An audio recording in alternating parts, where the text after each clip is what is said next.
Digitaalse naeratuse planeerimine on ravi planeerimise protokoll, kus kogume patsiendi kohta erinevad andmed kokku ja loome temasse digitaalse patsiendi ehk nii-öelda patsiendi avatari. See siis võimaldab meil digitaalselt näidata patsiendile, milline tema uus naeratus võib välja näha.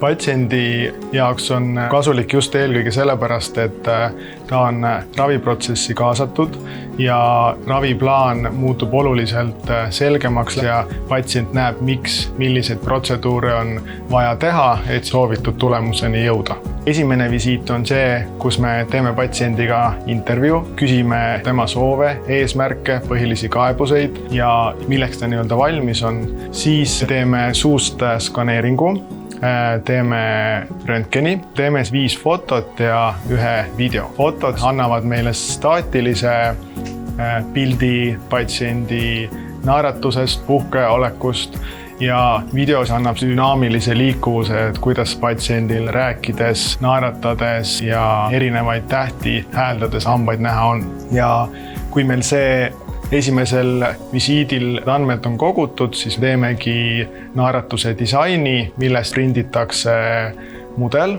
Mudelile tehakse šabloon ja selle šablooni abil me saame siis patsiendi olemasolevate hammaste peale proovida juba seda lõpptulemust. Ja selle lõpptulemusega teeme ka samuti fotod, video ja koostame sellest lõpuks patsiendile presentatsiooni, kus me vaatame neid enne ja pärast fotosid ja videosid ja selgitame patsiendile, et milliseid protseduure ja etappe meil on vaja läbida, et selle tulemuseni jõuda.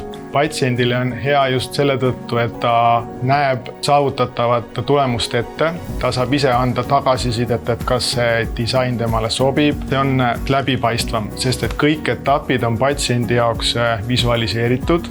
Näiteks hammaste nihutamine, et patsient näeb, kuidas need hambad reaalselt nihkuma hakkavad, ennem kui me hakkame seda ravi tegema. Teiseks, patsient näeb, et millistesse kohtadesse tulevad implantaadid, milliseid lisaprotseduure on vaja, kas on vaja kuskil ligeme kõrgust muuta ja nii edasi. Et patsiendi jaoks muutub see arusaadavamaks ja selle tõttu saab ta küsida küsimusi asjade kohta, millest ta muidu võib-olla ei teakski. Ravimeeskonna jaoks on oluline, et kõikidel meeskonna liikmetel oleks näha üks disain, kuhu poole me liigume, et kõik siis näiteks ortodontiline ravi, implantoloogia, kõik need siis täidavad seda ühte raviplaani, et me saaksime täpselt selle tulemuse, mida me oleme siis alguses patsiendile lubanud.